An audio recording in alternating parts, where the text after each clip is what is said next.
예, 여러분 안녕하십니까? 성선아라 TV입니다. 윤 대통령의 이 계엄과 탄핵 시국으로 이 소추로 말미암아서 지금 국힘당이 엄청난 어려움을 겪는 가운데 이 한동훈 후유증이죠. 그리고 민주당에서는 뭐 이미 윤 대통령이 탄핵이 헌법재판소에서 기정사실화 되어진다고 뭐 생각을 하고 이미 이제 그 차기 대선 주자에 대해서 관심을 갖고 이런제 저런 고민을 하지 않을 수가 없는 처지가 되었습니다. 그런데 여기에 김문수 이 장관을 비대위원장으로 나서야 된다 하는 목소리가 지금 높아지고 있습니다.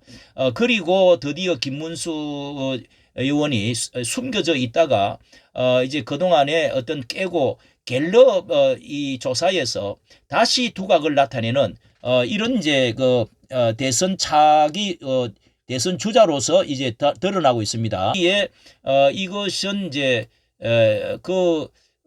이 이제 그 대표 누굽니까 건성동 원내대표가 이 김문수 고용부 장관을 이렇게 만나서 식사를 하고 했다는 것을 여기에 이제 나오고 있는데 여기에서 이제 그 여러 가지 당의 어려움과 미래에 대해서 언론을 하지 않았겠습니까?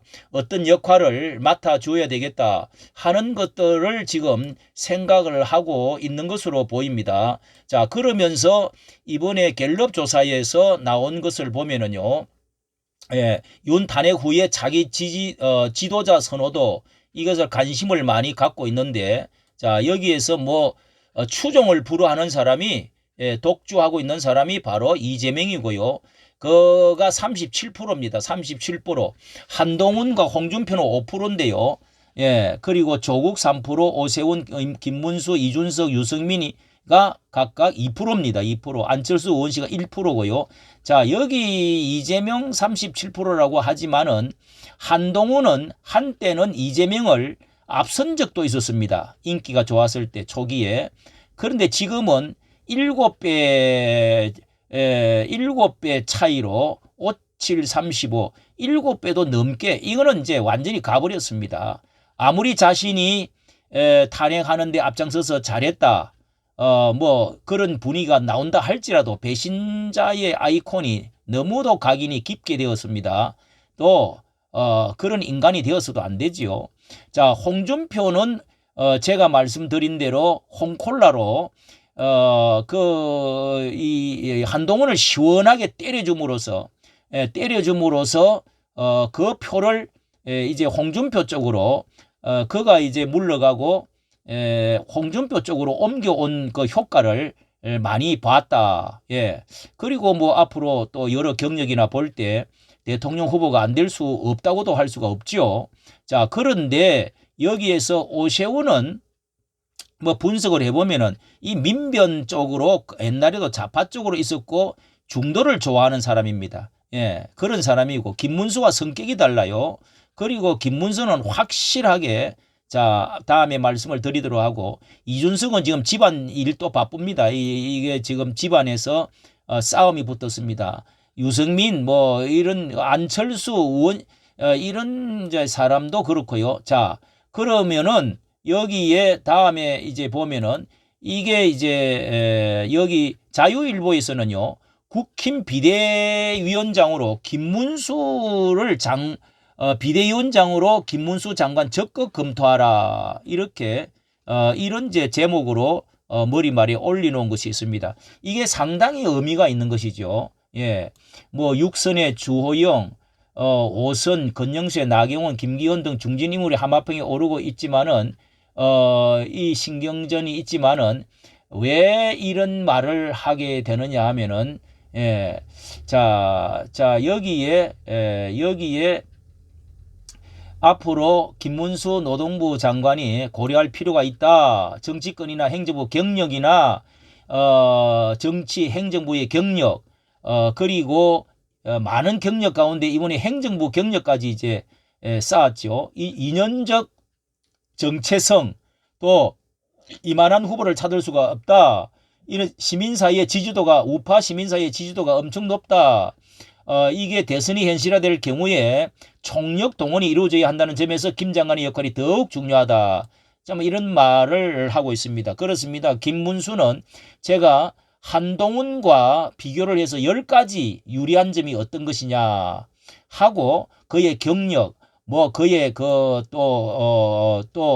지역, TK 지역, 그리고 경기도와 인천, 이런 모든 경기도, 이런 지역에 그리고 8년 동안 지사, 그리고 경기지사에다가 또 의원 3선, 그리고 또 노동부의 저쪽 편에서 있던 그 바닥에 어려운 사람들을 위한 그런 경력, 자 이런 것들이 너무도, 그리고 첨념한 것, 지금도 뭐 봉천동에 이렇게 어려운 곳에 살고 있다고 그럽니다. 자 그런데 이 김문수 장관이 이러지도 저러지도 못하는 묵힌 처지다.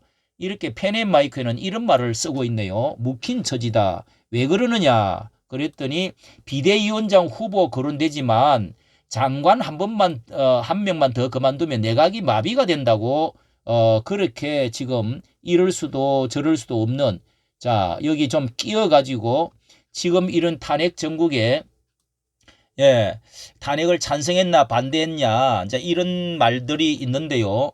자 여기에서 특히 김문수가 3일, 그러니까 12월 3일 날 밤에 비상계엄령을 선포할 때 국무회의에 참석을 하지를 안 했다는 겁니다. 그러니까 이제 연락을 못 받아서 못 갔다. 11명 절반만 참석했는데 이게 이제 대통령의 배려였는지 우연인지 모르지만은 반대할 가능성이 있는 장관들을 연락을 하지 않았다 하는 이런 제 말이 나오고 있습니다. 자 이런 점에서 이날 이제 미운 털이 박힌 그 본회의에서 국회 11일 날에 국회 본회의에 서영교가 이 100배 사죄해야 된다 일어서라 하고 이렇게 이제 장관들이 다 있는 가운데 국무총리에게 소리를 지르고 할 때 총리가 3번 절을 했습니다. 3번. 국민에게 사죄한다고. 그런데 또 안 된다. 저기 국무장관도 다 일어나시오. 저를 100배 사죄하세요. 하니까 다 장관들이 뭐 서먹서먹 일어나가지고 고개도 숙이고 일어나고 고개도 2번 정도씩 다 저 뒤에 있는 꼿꼿 장수 이 장관 김문수만 일어나지도 않고 저렇게 앉아 있었습니다. 꼿꼿하게 앉아 있었습니다. 자 이것이 바로 그의 정체성을 말해주는 것이죠.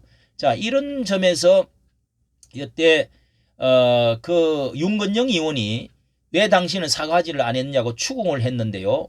그리고 계엄령에 찬성하느냐 하고 약점을 이렇게 물었습니다. 나는 탄핵에는 계엄은 반대한다 이러면서 약간 서운하지만은 계엄은 반대한다. 참 그 말을 안 할 수가 없는 입장이죠. 그러면서 탄핵에는 말하지 않겠다. 이렇게 말을 빠져나갔습니다. 자, 그래서 지금 이 김문수 장관이 조금 약점이 있다고 하면은 여기에 이제 이런 말도 있네요. 김문수 장관은 이렇게 의견 수렴해서 이렇게 사람들을 모으는 데에 좀 개를 만드는 데에 이렇게 이제 좀 부분 여기 계보 정치에 약하다 평가를 받았다는 겁니다. 그런데 그러나 당내 기반도 의외로 만만치 않다고 하면서 이런 말을 하네요. 펜앤마이크에서는요. 국민의힘 부산시당 지역을 맡고 있는 지금 재선 의원 박수현 의원은 김 장관의 그 경기도지사 시절에 부지사를 역임했고요. 그리고 이번에 이제 SNS에 꽃꽃 문수라고 제목을 달아서 이렇게 올리면서 그리고 김 장관의 경남도 당원위원장인 재선 최형도 의원도 재선인데요. 의원도 운동권 선후배 사이로 이렇게 TK, 경북, 대구 이런 데 쉽게 다가갈 수 있다. 이렇게 이런 이제 사람들도 김문수 장관은요. 그리고 무엇보다도 또 이제 강한 아스팔트 전사로서 또 있었던 적이 있고요. 자, 결론적으로 이 8월 노동부 장관 인사청문회 때에 무엇보다도 그때 전사로서의 파이팅을 보여주었는데 일당백으로 치고 나가는 장수처럼 우리의 우파의 진정한 모습, 싸울 줄 아는 일제하에 국적이 어딨냐 할 때 대답하는 것을 보면은요 정말 그런 사람이 있어야 된다.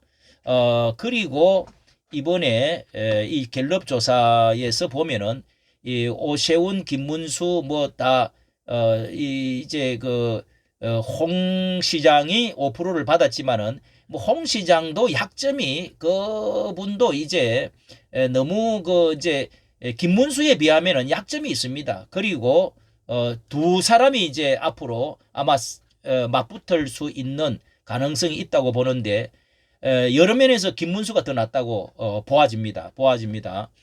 이렇게 해서 홍준표는 얼마간에 올라가겠지만은 한계가 있다고 저는 봅니다. 김문수는 그 위를 차고 올라갈 수가 있습니다.